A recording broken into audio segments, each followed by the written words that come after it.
What's the number one way to cloud your judgment, break your heart, and blindfold you? Sex before marriage. Legs closed, zipper up. Let's go.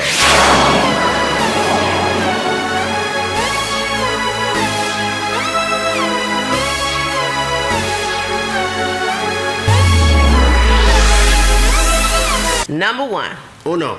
Everything that is good to you is not good for you. I've said this before. Purity reveals motives. He could be sweet, he could be caring, he could be considerate, he could have bought you gifts on Valentine's, teddy bear and chocolates and roses and balloons. He could come to church with you. He could open his Bible.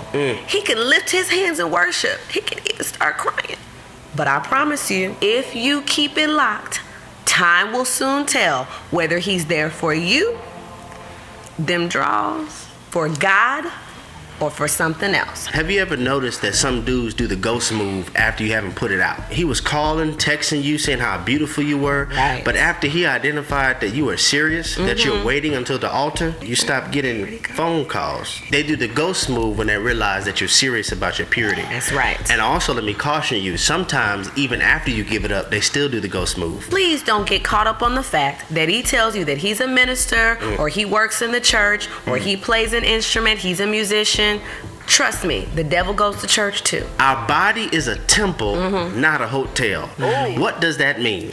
When your body's a temple, this means it's holy and it's sacred. But when your body's a hotel, this means anybody can check in and check out of you whenever they want to, and they can make reservations. That's a booty call. Please listen, one of the dangers of sex before marriage is you could end up marrying somebody for a sexual experience and not a purposeful union. So you're with them based off how good they can make you feel versus how good they are for your life. Right. Your purpose. After a while, sex will get old. When y'all don't have lights on, y'all don't have money for the bills, and y'all don't have anything in common besides y'all sex life, your relationship is going to get boring real quick. You see, Boaz only turns his head for women who carry themselves like Ruth. God, that's so good. See, maybe it's not that your man hasn't come, or maybe it's not that Boaz hasn't entered the room. It's that due to your promiscuous life, you have the fragrance of Jezebel, and Boaz only turns his head for the scent of Ruth. And please get this, purity is not just for women. Men, we should be leading in purity. Leading in purity. A godly man's job and goal is to make sure that he presents her to the altar without spot, blemish, or wrinkle. Not cause spots, make blemishes, and make wrinkles. No, we iron those things out. Like I said in a former webisode, it's our job for her to forget her heart was ever broken. A godly man will protect her purity. Right. A godly man will focus on his purity too. I don't have to look and stare over every single female that walks by. Right. Because roaming eyes will always mutate into roaming feet. I tell my young guys this all the time. Marriage does not cure lust. So there's this whole, I can't wait to get married. Marriage does not cure lust. If it did, adultery wouldn't exist. Godliness is attractive. Women really don't care. Now we're talking about godly women. They really don't care about your beard and your six-pack and your car.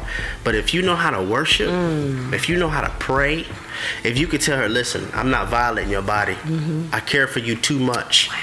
That is so attractive. If you don't believe me, look at all the comments that's going to happen in this webisode. Believe it. Ladies will tell you, a man that knows how to pray, a man that knows how to worship, a man who could pray for you, not play with you, that is attractive. Have you ever thought about how could Joseph run from Potiphar's wife? Do you know how bad this woman probably was? Wow. First of all, she was Egyptian. And I'm pretty sure, like coming to America, they probably selected the baddest woman in the kingdom. And Joseph ran from her. She was grabbing him, saying, come lay with me, and he ran from her. But notice what he said, how can I do this wicked thing to God? That's what it's about. You may be fine, but you are not worth disconnecting my power line. Wow.